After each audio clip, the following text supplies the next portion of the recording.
வணக்கம். மதிமுகம் செய்திகள்.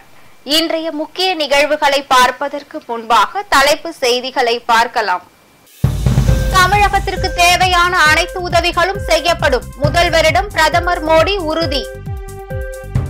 தமிழகத்தில் நிவாரண உதவிகளை மேற்கொள்ள வேண்டும், தொண்டர்களுக்கு ராகுல் காந்தி உத்தரவு.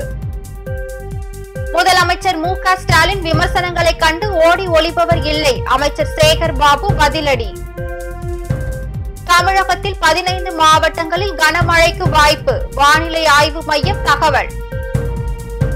நாடாளுமன்றத்தை எதிர்க்கட்சிகள் புறக்கணிப்பு, அதானி விவகாரம் குறித்து விவாதிக்க ஆர்ப்பாட்டம்.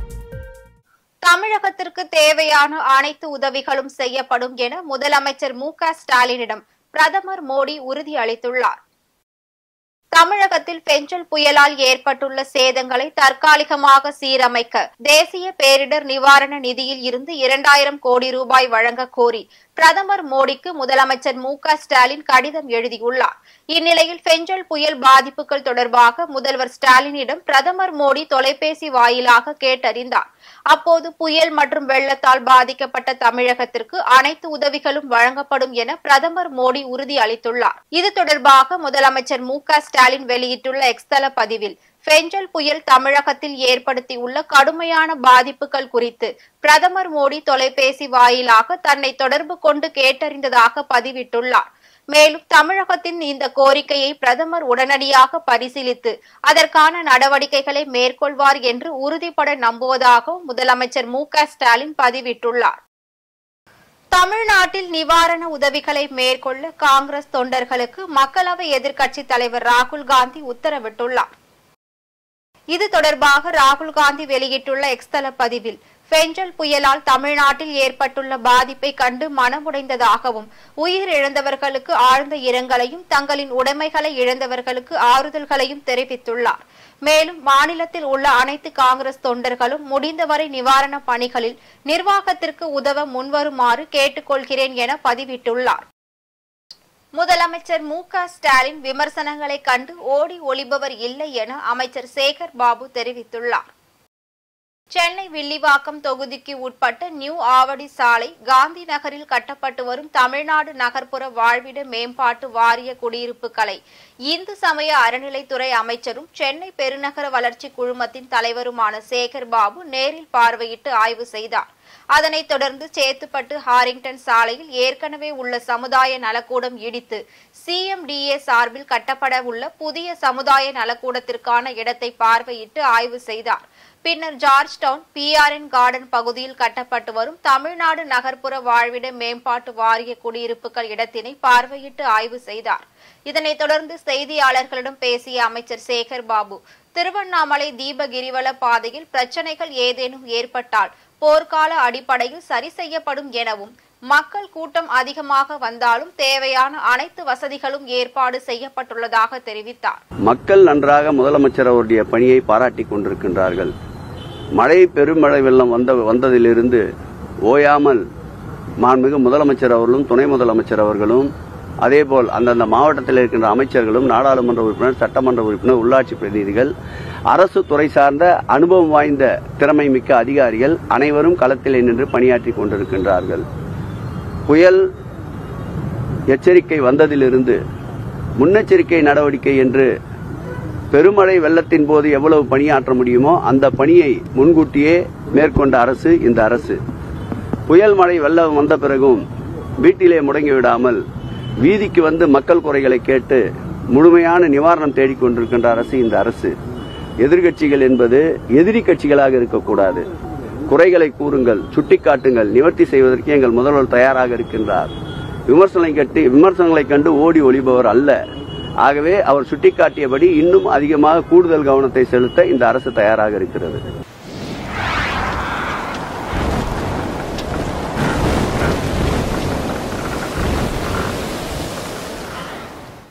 தமிழகத்தில் 15 மாவட்டங்களில் இன்று கனமழை பெய்ய வாய்ப்பு இருப்பதாக வானிலை ஆய்வு மையம் தெரிவித்துள்ளது. வங்கக்கடலில் உருவான பெஞ்சல் புயல் கடந்த 30ஆம் தேதி புதுச்சேரிக்கும் மரக்காணத்திற்கும் இடைப்பட்ட பகுதியை மையமாக கொண்டு புதுச்சேரி அருகே கரையை கடக்க தொடங்கியது. அப்பொழுது காற்றழுத்த தாழ்வு மண்டலமானது ஆழ்ந்த காற்றழுத்த தாழ்வு பகுதியாக நேற்று காலை வலு குறைந்தது வட தமிழக உள்பகுதிகளில் நிலவியது. இந்த தாழ்வு பகுதியானது இன்று தென்கிழக்கு மற்றும் மத்திய கிழக்கு அரபிக்கடல் பகுதிகளில் நிலவும் என வானிலை ஆய்வு மையம் தெரிவித்துள்ளது. இதன் காரணமாகவும் தமிழகத்தில் வடகிழக்கு பருவமழை மிக தீவிரமடைந்துள்ளதாலும் கிருஷ்ணகிரி, தர்மபுரி, சேலம், நாமக்கல், கரூர், ஈரோடு, நீலகிரி, கோவை, திருப்பூர், திண்டுக்கல், தேனி, மதுரை, திருச்சி, பெரம்பலூர், திருப்பத்தூர் ஆகிய 15 மாவட்டங்களில் இன்று கனமழை பெய்ய வாய்ப்பு இருப்பதாக வானிலை ஆய்வு மையம் தெரிவித்துள்ளது. மேலும் வருகிற 8ஆம் தேதி வரையில் தமிழகத்தின் ஒரு சில இடங்களிலும் புதுச்சேரி, காரைக்கால் பகுதிகளிலும் லேசான மழைக்கு வாய்ப்பு இருப்பதாக வானிலை ஆய்வு மையம் தெரிவித்துள்ளது. நாடாளுமன்ற வளாகத்தில் இந்தியா கூட்டணி எம்பிக்கள் ஆர்ப்பாட்டத்தில் ஈடுபட்டனர். சூரிய மின்சாரம் விநியோகம் தொடர்பான முதலீடுகளை பெற இந்திய அதிகாரிகளுக்கு லஞ்சம் கொடுத்ததாகவும் சூரிய ஒளி மின் உற்பத்தி முதலீட்டாளர்களை ஏமாற்றி மோசடி செய்ததாகவும் அதானி குழுமம் மீது அமெரிக்காவில் வழக்கு பதிவு செய்யப்பட்டது. இந்த வழக்கு தொடர்பாக அதானிக்கு நியூயார்க் கோர்ட் பிடிவாரண்ட் பிறப்பிக்கப்பட்டது. இதனிடையே அதானி விவகாரம் தொடர்பாக நாடாளுமன்ற கூட்டுக்குழு விசாரணை நடத்த வேண்டும் என எதிர்க்கட்சிகள் கோரிக்கை விடுத்து வருகின்றன. ஆனால் அந்த கோரிக்கையை மத்திய அரசு ஏற்காததால் நாடாளுமன்ற வளாகத்தில் எதிர்க்கட்சி எம்பிக்கள் இன்று ஆர்ப்பாட்டத்தில் ஈடுபட்டனர். இந்த போராட்டத்தில் மக்களவை எதிர்க்கட்சித் தலைவர் ராகுல் காந்தி, திமுக எம்பி ஆர் ஆசா, TR பாலு உள்ளிட்டோர் பங்கேற்றனர். தமிழகத்தில் புயலால் ஏற்பட்டுள்ள சேதங்களை தற்காலிகமாக சீரமைக்க 2000 கோடி ரூபாய் ஒதுக்க வேண்டும் என பிரதமர் மோடிக்கு முதலமைச்சர் மு.க.ஸ்டாலின் கடிதம் எழுதியுள்ளார். அவர் எழுதிய அந்த கடிதத்தில் தமிழகத்தில் 14 மாவட்டங்களில் பெஞ்சல் புயல் வரலாறு காணாத பேரழிவை ஏற்படுத்தியுள்ளது. இந்த பேரிடரால் 69 லட்சம் குடும்பங்களில் 1,05,00,000 பேர் கடுமையாக பாதிக்கப்பட்டு 12 பேர் இறந்துள்ளதாக தெரிவித்துள்ளார். மேலும் விழுப்புரம், திருவண்ணாமலை, கள்ளக்குறிச்சி மாவட்டங்களில் 50 சென்டிமீட்டருக்கும் மேல் ஒரே நாளில் பெய்த கனமழையால் வெள்ளம் ஏற்பட்டது. இதனால் உள்கட்டமைப்பு மற்றும் பயிர்களுக்கு கடும் சேதம் ஏற்பட்டுள்ளதாகவும் தெரிவித்துள்ளார். மேலும் இந்த பேரழிவின் காரணமாக 2416 குடிசைகள், 721 வீடுகள் இடிந்துள்ளதாகவும் 963 கால்நடைகள் இறந்துள்ளதாகவும் தெரிவித்துள்ளார். இதை தவிர சாலைகள், சிறு பாலங்கள், குளங்கள், மின் கம்பங்கள், மின் மாற்றிகள், ஊராட்சி கட்டிடங்கள், அங்கன்வாடி மையங்கள், ஆரம்ப சுகாதார நிலையங்கள், பள்ளி கட்டிடங்கள் மற்றும் சமுதாய கூடங்கள் ஆகியவை கடுமையாக சேதமடைந்துள்ளதாகவும் தெரிவித்துள்ளார். இதன் காரணமாக தற்காலிக சீரமைப்பு பணிகளுக்கு 2475 கோடி ரூபாய் தேவைப்படுவதாகவும் இடைக்கால நிவாரணமாக 2000 கோடி ரூபாயை உடனடியாக தர வேண்டும் என தெரிவித்துள்ளார். மேலும் தமிழகத்தில் புயல் வெள்ளத்தால் ஏற்பட்டுள்ள சேதங்கள் குறித்து மதிப்பிட மத்திய குழுவை விரைவில் அனுப்பி வைக்க வேண்டும் எனவும் மத்திய குழு ஆய்வு அடிப்படையில் பாதிக்கப்பட்ட மக்களுக்கு உதவ கூடுதல் நிதியை வழங்க வேண்டும் எனவும் குறிப்பிட்டுள்ளார். இதனை அடுத்து தமிழகத்திற்கு மத்திய அரசு உறுதுணையாக இருக்கும் என்று நம்புவதாகவும் பிரதமரின் ஆதரவையும் சாதகமான பதிலையும் விரைவில் எதிர்பார்ப்பதாகவும் முதலமைச்சர் மு.க.ஸ்டாலின் எழுதியுள்ளார். எல்லை தாண்டி மீன் பிடித்ததாக கூறி காரைக்கால் மீனவர்கள் 18 பேரை இலங்கை கடற்படை சிறைப்பிடித்துள்ளது. தமிழகம் மற்றும் காரைக்காலில் இருந்து மீன்பிடிக்க செல்லும் மீனவர்கள் எல்லை தாண்டி மீன் பிடித்ததாக கூறி இலங்கை கடற்படையினர் சிறைப்பிடிப்பதும் படகுகளை பறிமுதல் செய்வதும் தொடர்கதையாகியுள்ளது. இதனை தடுக்க மத்திய மாநில அரசுகள் நடவடிக்கை எடுக்க வேண்டும் என மீனவர்கள் தரப்பில் தொடர்ந்து வலியுறுத்தப்பட்டு வருகிறது. இந்த நிலையில் நெடுந்தீவு அருகே மீன்பிடித்துக் கொண்டிருந்த காரைக்கால் மீனவர்கள் 18 பேரை எல்லை தாண்டி மீன்பிடித்ததாக கூறி சிறைப்பிடித்ததோடு 2 விசை படகுகளையும் இலங்கை கடற்படையினர் பறிமுதல் செய்துள்ளனர். பின்னர் கைதான மீனவர்களை இலங்கையில் உள்ள காங்கேசன் முகாமிற்கு அழைத்து சென்று இலங்கை கடற்படையினர் விசாரணை நடத்தி வருவதாக தகவல் வெளியாகியுள்ளது. ஒப்பந்த செவிலியர் 1200 பேருக்கு நிரந்தர பணிக்கான ஆணையை மருத்துவம் மற்றும் மக்கள் நல்வாழ்வுத்துறை மற்றும் சுகாதாரத்துறை அமைச்சர் வழங்கினார். சென்னை கிண்டியில் உள்ள தமிழ்நாடு டாக்டர் எம்ஜிஆர் மருத்துவ பல்கலைக்கழகத்தில் அரசு மருத்துவமனைகளில் ஒப்பந்த அடிப்படையில் பணியாற்றி வந்த 1200 செவிலியர்களுக்கு நிரந்தர பணிக்கான ஆணை மற்றும் கொரோனா காலத்தில் பணி நீக்கம் செய்யப்பட்ட 963 செவிலியர்களுக்கு ஒப்பந்த அடிப்படையிலான பணிக்கான ஆணைகளை சுகாதாரத்துறை அமைச்சர் மா சுப்பிரமணியன் வழங்கினார். இந்நிகழ்வில் அமைச்சர் மா சுப்பிரமணியன் பேசும்போது, திமுக அரசு பொறுப்பேற்ற பிறகு இதுவரை சுகாதாரத்துறையில் மருத்துவர்கள், செவிலியர்கள், மருந்தாளுநர்கள், உணவு பாதுகாப்பு அலுவலர்கள் என மருத்துவத்துறையில் மொத்தம் 20,440 பேருக்கு வெளிப்படையான கலந்தாய்வு நடத்தப்பட்டு பணி நியமன ஆணைகள் வழங்கப்பட்டுள்ளதாக தெரிவித்தார்.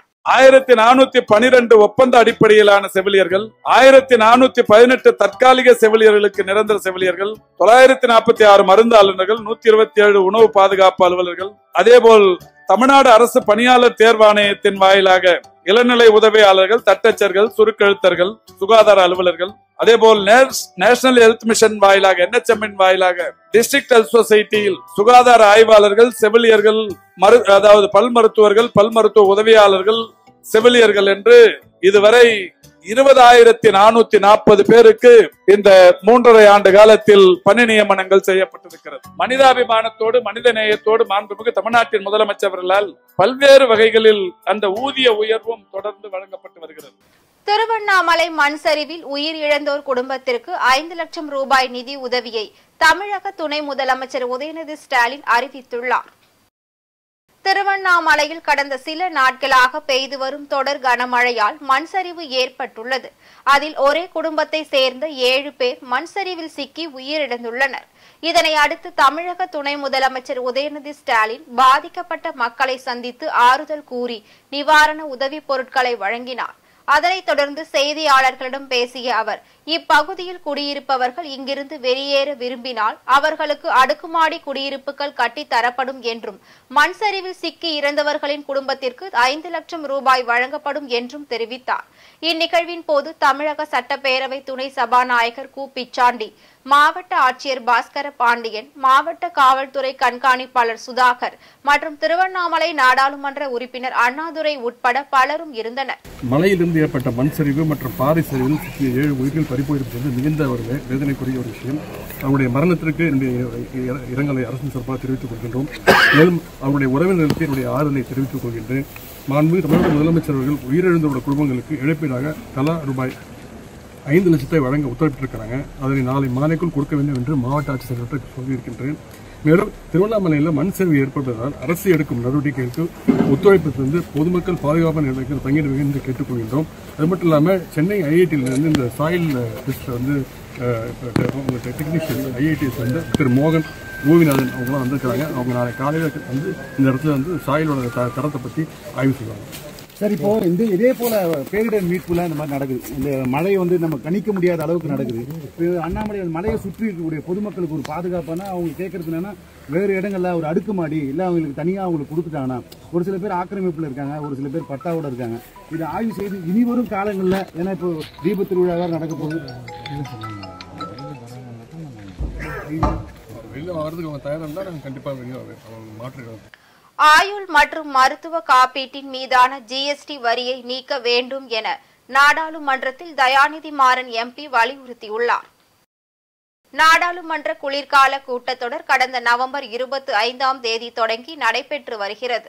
இந்நிலையில் ஆயுள் மற்றும் மருத்துவ காப்பீட்டின் மீதான GST வரியை நீக்க வேண்டும் என நாடாளுமன்றத்தில் தயாநிதி மாறன் MP வலியுறுத்தியுள்ளார். இதுகுறித்து நாடாளுமன்றத்தில் பேசிய திமுக MP தயாநிதி மாறன், தனிநபர் ஆயுள் மற்றும் மருத்துவ காப்பீட்டின் மீதான GST-யை நீக்க வேண்டும் எனவும், குறைந்தபட்சம் மூத்த குடிமக்கள் மற்றும் தனிநபர்களுக்கு 5 லட்சம் ரூபாய் வரையிலான ஆயுள் காப்பீடுகளுக்கு வரி நீக்கம் செய்ய அரசு உடனடியாக நடவடிக்கை எடுக்க வேண்டும் என வலியுறுத்தியுள்ளார். மேலும் GST குறைப்பினால் பிரீமியம் விகிதங்களில் மாற்றம் ஏற்படும் போது தொடர்புடைய நிறுவனங்கள் அந்த தொகையை நுகர்வோருக்கு முறையாக வழங்குகின்றனவா என்பதை இந்திய காப்பீட்டு ஒழுங்குமுறை மற்றும் மேம்பாட்டு ஆணையம் உறுதி செய்ய வேண்டும் எனவும், மருத்துவ காப்பீட்டின் மீதான GST-யை நீக்குவதன் மூலம் எல்லோருக்கும் சமமான சுகாதார பாதுகாப்பு கிடைக்க அரசு வழிவகை செய்ய முடியும் என தெரிவித்துள்ளார். குடியரசுத் தலைவர் திரௌபதி முர்மு இன்று முதல் 7ஆம் தேதி வரையிலான 5 நாட்களுக்கு ஒடிசாவில் சுற்றுப்பயணம் செய்து பல்வேறு வளர்ச்சி பணிகளுக்கு அடிக்கல் நாட்டுகிறார். இது தொடர்பாக வெளியிடப்பட்ட அறிவிப்பில் திரௌபதி முர்முவின் முதல் நாள் பயணத்தின் போது பிரபல சந்தாலி எழுத்தாளரான பண்டிட் ரகுநாத் முர்முவின் புதிய சிலையை திறந்து வைக்கிறார். அதன் பிறகு 4ஆம் தேதி பிரசித்தி பெற்ற பூரி ஜெகநாதர் கோவிலில் சுவாமி தரிசனம் செய்து பூஜையிலும் கலந்து கொள்கிறார். அதனைத் தொடர்ந்து கோப்பந்து ஆயுர்வேத மகா வித்யாலயாவின் 75வது ஆண்டு கொண்டாட்டத்திலும் இந்திய கடற்படை நாள் கொண்டாட்டத்திலும் அவர் பங்கேற்கிறார். இதனை அடுத்து 5ஆம் தேதி புவனேஸ்வரில் உள்ள ஒடிசா வேளாண் மற்றும் தொழில்நுட்ப பல்கலைக்கழகத்தின் 40வது பட்டமளிப்பு விழாவில் கலந்து கொள்கிறார். அதன் பிறகு 6ஆம் தேதி ராய்ரங்கப்பூரில் உள்ள மகிழா மகா வித்யாலயா மாணவர்கள் மற்றும் ஆசிரியர்களுடன் உரையாடுகிறார். இதனைத் தொடர்ந்து 7ஆம் தேதி ராய்ரங்பூரில் உள்ள பழங்குடியின ஆராய்ச்சி மற்றும் வளர்ச்சி மையம், தந்துபோஸ் விமான நிலையம் மற்றும் சப் டிவிஷனல் மருத்துவமனை உள்ளிட்ட பல்வேறு திட்ட பணிகளுக்கு அடிக்கல் நாட்டியும் திட்டங்களை தொடங்கியும் வைக்க இருப்பதாக தகவல் வெளியாகியுள்ளது. தமிழக துணை முதலமைச்சர் உதயநிதி ஸ்டாலின் மழையினால் சேதமடைந்த பகுதிகளை நேரில் சென்று பார்வையிட்டு பொதுமக்களிடம் தங்களது குறைகளை கேட்டறிந்தார். பெஞ்சல் புயல் காரணமாக தருமபுரி மாவட்டத்தின் வத்தல்மலை பகுதியில் காட்டாற்று வெள்ளம் ஏற்பட்டு தரைப்பாலம் அடித்து செல்லப்பட்டதால் போக்குவரத்து துண்டிப்பு ஏற்பட்டுள்ளது. இதனால் கிராம மக்கள் மட்டுமின்றி மலைவாழ் மக்களின் இயல்பு வாழ்க்கையும் பாதிக்கப்பட்டுள்ளது. மக்களின் இயல்பு வாழ்க்கை பாதிக்கப்பட்டுள்ளதை அடுத்து போக்குவரத்து இடையூறு ஏற்படாத வகையில் தற்போது மாற்றுப்பாதை அமைப்பதற்கான பணிகள் நடைபெற்று வருகிறது.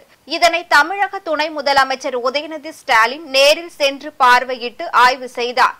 அதன் பின்னர் பொதுமக்களிடம் தங்களது குறைகளை நேரில் கேட்டறிந்து உடனடி நடவடிக்கை மேற்கொள்ள துறை சார்ந்த அதிகாரிகளுக்கு உத்தரவிட்டார். இந்த ஆய்வின் போது மாவட்ட ஆட்சியர் சாந்தி, மாவட்ட காவல் கண்காணிப்பாளர் மகேஸ்வரன் மற்றும் வருவாய்த்துறை உள்ளிட்ட அரசு அதிகாரிகள் உடன் இருந்தனர். அதனைத் தொடர்ந்து தருமபுரி மாவட்டம் அரூர் பகுதியில் மழை வெள்ளத்தால் பாதிக்கப்பட்ட மக்களை சந்தித்து நிவாரணப் பொருட்களை தமிழக துணை முதலமைச்சர் உதயநிதி ஸ்டாலின் வழங்கினார். பெஞ்சல் புயல் பாதிப்புகளை பார்வையிட ஒன்றிய குழு தமிழ்நாடு வருவதாக தகவல் வெளியாகியுள்ளது. தமிழகத்தில் ஏற்பட்ட புயல் பாதிப்புகளை பார்வையிட ஒன்றிய குழுவை அனுப்ப வேண்டும் என முதலமைச்சர் ஸ்டாலின் பிரதமர் மோடிக்கு கோரிக்கை கடிதம் எழுதியிருந்தார். இதையடுத்து ஒன்றிய குழுவை தமிழ்நாட்டிற்கு அனுப்புவது குறித்து ஒன்றிய உள்துறை அமைச்சகம் ஆலோசனை மேற்கொண்டது. அதில் 3 குழுக்களை தமிழ்நாட்டிற்கு அனுப்ப ஒன்றிய அரசு திட்டமிட்டுள்ளதாக தகவல் வெளியாகியுள்ளது.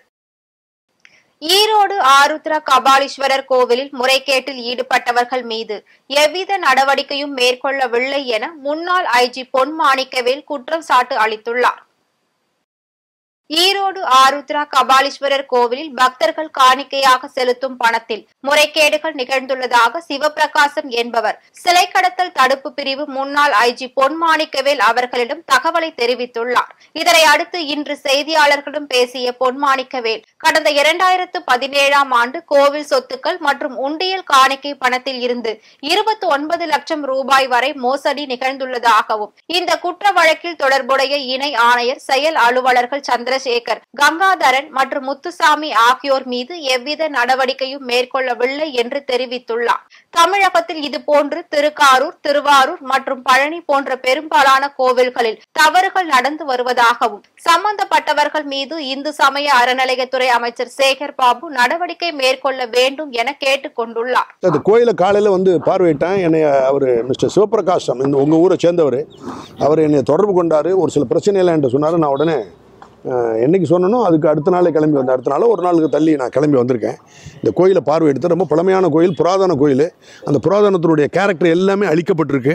அழிக்கப்பட்டு புதுசாக ட்ராப் கலர்ஸ்லாம் போட்டு நல்ல கம்ப்ளீட்டாக barbaric vandalism has done its ஒர்ஸ்ட்னு சொல்லுவாங்க. அந்த மாதிரி கம்ப்ளீட்டாக பண்ணிட்டாங்க. உள்ளே இருக்கக்கூடிய நிறைய அந்த கோஷ்ட தெய்வங்கள்லாம் நிறையா இருக்கும் அந்த கருவறையை சுற்றி. அதெல்லாம் புதுசு இருக்குது. அந்த ஏற்கனவே இருக்கக்கூடிய ஒரிஜினல் ஆன்டிக் ஐடல் எல்லாமே களவாடப்பட்டு வெளியே போயிடுச்சு.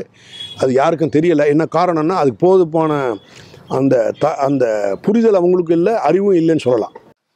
கார்த்திகை மாதம் சோமவாரத்தை முன்னிட்டு பல்வேறு கோவில்களில் சிறப்பு சங்காபிஷேக பூஜைகள் நடைபெற்றது. வேலூர் மாவட்டம் ஜலகண்டீஸ்வரர் கோவிலில் கார்த்திகை மாதம் 3வது சோமவாரத்தை முன்னிட்டு 108 சங்குகளில் புனித நீரை ஊற்றி வேத மந்திரங்கள் முழங்க சங்காபிஷேக பூஜைகள் நடைபெற்றது. அதன் பின்னர் ஜலகண்டீஸ்வரருக்கு மகா தீபாராதனை நடைபெற்றது. இதில் திரளான பக்தர்கள் கலந்து கொண்டு சுவாமி தரிசனம் செய்தனர். அதேபோல் ராணிப்பேட்டை மாவட்டம் சோழபுரீஸ்வரர் திருக்கோவிலில் கலசம் மற்றும் 108 சங்கில் புனித நீர் ஊற்றி பூர்ணாகதி பூஜையும் சங்காபிஷேகமும் நடைபெற்றது. அதன் பின்னர் பக்தர்கள் நெய்விளக்கு, மாவிளக்கு, தேங்காய் விளக்கு ஏற்றி வைத்து தங்கள் நேற்றிக் கடனை செலுத்தி வழிபட்டனர். அதேபோல் மயிலாடுதுறை மாவட்டம் தருமபுர ஆதீனத்திற்கு சொந்தமான அரும்பன்வன முல்லை நாயகி சமேத உக்தவேதீஸ்வரர் கோவிலில் பூஜிக்கப்பட்ட காவிரி புனித நீரை 1008 சங்குகளில் ஊற்றி சிவன் மற்றும் அம்பாளுக்கு சங்காபிஷேகம் நடைபெற்றது. இதில் திரளான பக்தர்கள் பங்கேற்று சுவாமி தரிசனம் செய்தனர். மயிலாடுதுறை மாவட்ட ஆட்சியரிடம் புகார் அளிக்க வந்த மூதாட்டி மயங்கி விழுந்த சம்பவம் பரபரப்பை ஏற்படுத்தியுள்ளது. மயிலாடுதுறை மாவட்ட ஆட்சியர் அலுவலகத்தில் நடைபெற்ற மக்கள் குறைதீர் கூட்டத்தில் மாவட்ட ஆட்சியர் மகாபாரதியிடம் வசந்தா என்கிற மூதாட்டி புகார் ஒன்றை அளித்துள்ளார். அந்த மனுவில் மயிலாடுதுறை மாவட்டம் குத்தாலம் ஹாஜா மைதீன் என்பவரது வீட்டில் தான் 15 வருடங்களுக்கு மேலாக வசித்து வரும் நிலையில் வீட்டின் உரிமையாளர் வீட்டை காலி செய்ய கூறி மிரட்டுவதாகவும், வீட்டில் வேலை செய்ததற்கான பணத்தை கொடுக்காமல் ஏமாற்றி விட்டதாகவும், அவருக்கு ஆதரவாக குத்தாலம் காவல்துறையினர் செயல்படுவதாகவும் மனுவில் குறிப்பிட்டுள்ளார். இந்த சம்பவம் குறித்து விசாரணை செய்து நடவடிக்கை எடுக்கும்படி மாவட்ட ஆட்சியர் மகாபாரதி உத்தரவிட்டார். இதற்கிடையில் மூதாட்டி வசந்தா மனு அளித்துக் கொண்டிருந்த போது மயங்கி விழுந்துள்ளார். தற்போது அவருக்கு மயிலாடுதுறை அரசு மருத்துவமனையில் சிகிச்சை அளிக்கப்பட்டு வருகிறது. இந்த சம்பவம் பெரும் பரபரப்பையும் ஏற்படுத்தியுள்ளது. ராணிப்பேட்டை வாழைப்பந்தல் கிராமத்தில் நீர் ஊற்று ஏற்பட்டு தங்களின் வாழ்வாதாரம் பாதிக்கப்பட்டுள்ளதாக நெசவாளர்கள் வேதனை தெரிவித்துள்ளனர். ராணிப்பேட்டை மாவட்டம் கலவை அடுத்த வாழைப்பந்தல் கிராமத்தில் 600க்கும் மேற்பட்ட மக்கள் குடிசை நெசவு தொழில் செய்து வருகின்றனர். இந்நிலையில் பெஞ்சல் புயல் காரணமாக நெசவு தொழில் செய்யும் கால்குழி பள்ளத்தில் நீர் ஊற்று ஏற்பட்டு தங்களின் வாழ்வாதாரம் பாதிக்கப்பட்டு இருப்பதாக விவசாயிகள் வேதனை தெரிவித்துள்ளனர். இந்த இயற்கை பேரிடரால் 3 மாதங்களுக்கு நெசவு தொழில் செய்ய முடியாத சூழல் உருவாகி இருப்பதால் தமிழக அரசு நிவாரண நிதி வழங்க வேண்டும் என நெசவாளர்கள் கோரிக்கை விடுத்துள்ளனர். மழை பெய்ஞ்சதால எங்களை தறி நெய்ய முடியல. பட்டு கை தறி தான் நாங்க நெஞ்சிட்டு இருக்கோம். காய்கள் பாதி தண்ணி இருக்கு. அது நெச்சா மட்டும் தான் எங்களுக்கு சாப்பாடே. தினக்கூலி கூட கிடையாது. மாச சம்பளம் தான் எங்களுக்கு நெச்சா மட்டும் தான் காசு கிடைக்கும். எங்களுக்கு ஒரு மாசம் தறி போக முடியாது. நாங்க பசங்களை வச்சு நாங்க என்ன பண்றோம் சொல்லுங்க. 3 பெண் குழந்தை வச்சுன்னு இருக்கோம். நாங்க இது வாடகை வீட்டுல இருக்கோம். மாசம் பிறந்தா 2000 வாடகை கொடுக்கணும். இந்த நெச்சா மட்டும் தான் எங்களால கொடுக்க முடியும். ரொம்ப கஷ்டமா இருக்குது. நீங்க முடிஞ்ச வரையும் எங்களுக்கு உதவி செய்ய பாருங்க. அரசாங்கம் இதுக்கு எங்களை தயவு செஞ்சு ஏதாச்சும் செய்யுங்க. வராங்க, பேட்டி எடுத்துட்டு போறாங்க, யாருமே எதுவும் செய்ய மாட்டேன்றாங்க. இப்பயாச்சும் எங்களுக்கு தயவு செஞ்சு ஏன்னா உதவி செய்யுங்க கவர்மெண்ட் ஈரோட்டில் தங்களுடைய நிலங்களுக்கு பட்டா வழங்க வேண்டி ஈரோடு மாவட்ட ஆட்சியர் அலுவலகத்தில் கண்ணில் கருப்பு துணி கட்டிக்கொண்டு அப்பகுதி மக்கள் போராட்டத்தில் ஈடுபட்டனர். ஈரோடு மாவட்டம் ஓலக்கடம் அருகே வசித்து வரும் ஆதி திராவிடர் சமூகத்தை சேர்ந்த மக்கள் தங்கள் குடியிருப்புகளுக்கு பட்டா வேண்டி ஈரோடு ஆட்சியர் அலுவலகத்தில் மனு அளித்துள்ளனர். மனு அளித்தும் இதுவரை எந்த விதமான நடவடிக்கையும் மேற்கொள்ளவில்லை என்பதால் மாவட்ட ஆட்சியர் அலுவலகத்தில் கிராம மக்கள் கருப்பு துணிகளை கட்டிக்கொண்டு போராட்டத்தில் ஈடுபட்டுள்ளனர். இது குறித்து தகவல் அறிந்து வந்த காவல்துறையினர் கிராம மக்களிடம் பேச்சுவார்த்தை நடத்தியும் கலைந்து செல்லாததால் அவர்களை கைது செய்யும் சூழல் உருவாகியுள்ளது. இதனை அடுத்து செய்தியாளர்களிடம் பேசிய விடுதலை சிறுத்தைகள் கட்சியின் மண்டல செயலாளர் சிறுத்தை வள்ளுவன், வீட்டு வரி, மின் கட்டணம் இணைப்புகள் இருந்தும் இதுவரையில் வீட்டுமனை பட்டா வழங்கிட அதிகாரிகள் முன் வராததால் மாவட்ட நிர்வாகத்திற்கு உணர்த்தும் வகையில் கருப்பு துணி கட்டிக்கொண்டு ஆர்ப்பாட்டத்தில் ஈடுபட்டதாக தெரிவித்துள்ளார். கொல்லகடம் பேரூராட்சி பகுதியில் வசிக்கக்கூடிய 100க்கும் மேற்பட்ட ஆதி திராவிட மக்களுக்கு கடந்த 60 ஆண்டுகளாக குடியிருக்கும் பட்டா அரசால் வழங்கப்படவில்லை. நத்தம் புறம்போக்கில் குடியிருக்கிறார்கள்.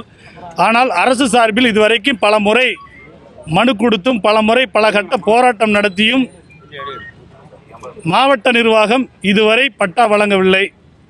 கடந்த பிப்ரவரி மாதம் தமிழ்நாடு சட்டமன்ற மதிப்பீட்டு குழு சார்பாக இந்த மக்களுக்கு, ஆதி திராவிட மக்களுக்கு பட்டா வழங்க சொல்லி பரிந்துரை செய்யப்பட்டும் இதுவரை மாவட்ட நிர்வாகம் பட்டா வழங்காததால் ஊமையாக இருக்கக்கூடிய இந்த மக்கள் வாயை கட்டி கண்ணை திறக்காத இருக்கிறதால் கண்ணை கட்டி ஊமையாகவும் குருடர்களாகவும் நாங்கள் மாவட்ட ஆட்சியரை சந்தித்து எங்கள் வாழ்க்கையை கண்ணை திறக்க சொல்லியும் வாயை திறக்க சொல்லியும் கேட்டு மனு கொடுக்க வந்திருக்கிறோம். அமைதியான முறையில் ஜனநாயக பூர்வமாக. தென்காசியில் கனிம வளங்களை கடத்தி செல்பவர்கள் மீது அதிகாரிகள் நடவடிக்கை மேற்கொள்ளவில்லை என கூறி தமிழர் கட்சியினர் கண்களில் கருப்பு துணி கட்டியவாறு புகார் அளித்துள்ளனர். தென்காசியில் மாவட்ட ஆட்சியர் அலுவலகத்தில் மக்கள் குறை தீர்ப்பு முகாம் நடைபெற்றது. இதில் பங்கேற்ற தமிழர் கட்சியினர் தமிழக அரசு 37 குவாரிகளுக்கு மட்டுமே அனுமதி வழங்கப்பட்டுள்ள நிலையில் 100க்கும் மேற்பட்ட குவாரிகள் சட்டவிரோதமாக செயல்பட்டு வருவதாகவும் இதனை தடுக்க அரசு அதிகாரிகள் மற்றும் காவல்துறையினர் நடவடிக்கை மேற்கொள்ளவில்லை என்ற குற்றச்சாட்டு அளித்துள்ளனர். மேலும் கனிம வளங்கள் கடத்தி செல்லப்படுவதால் விவசாயிகள் பாதிப்பிற்கு உள்ளாவதால் மாவட்ட ஆட்சியர் உரிய நடவடிக்கை மேற்கொள்ள வேண்டும் என கூறி கண்களில் கருப்பு துணியை கட்டியவாறு புகார் அளித்தனர். இதனை அடுத்து புகாரை ஏற்றுக்கொண்ட மாவட்ட ஆட்சியர் கமல் கிஷோர் இந்த புகார் மனு தொடர்பாக உரிய விசாரணை நடத்தி நடவடிக்கை மேற்கொள்ள அதிகாரிகளுக்கு உத்தரவிட்டார். திருவள்ளூரில் பழுதடைந்துள்ள சாலைகள் சீரமைக்கும் பணி விரைவில் துவங்கும் என பொன்னேரி சட்டமன்ற உறுப்பினர் துரை சந்திரசேகர் தெரிவித்துள்ளார். திருவள்ளூர் மாவட்டம் பொன்னேரி ஆரணி ஆற்றில் 2000 கன அடி நீர் வெளியேற்றப்படுவதால் வெள்ளப்பெருக்கு ஏற்பட்டுள்ளது. இந்நிலையில் அப்பகுதிகளை பார்வையிட பொன்னேரி சட்டமன்ற உறுப்பினர் துரை சந்திரசேகர் நேரில் சென்று பார்வையிட்டு ஆய்வு செய்தார். அதனைத் தொடர்ந்து செய்தியாளர்களிடம் பேசிய அவர் பிச்சாட்டூரில் இருந்து 2000 கன அடி நீர் வெளியேற்றப்பட்டு வரும் நிலையில் தண்ணீர் வெளியேற்றும் பணிகள் நடைபெற்று வருவதாகவும் சாலைகள் சீரமைக்கும் பணி விரைவில் துவங்கும் எனவும் தெரிவித்துள்ளார். பிச்சாட்டூர் அணையிலிருந்து நேற்றைய நைட்டு சுமார் 9:30 மணி அளவில் சுமார் 1000 முதல் 2000 கன அடி வீதம் தண்ணீர் திறந்து விடப்பட்டதாக அறிக்கை வந்துள்ளது.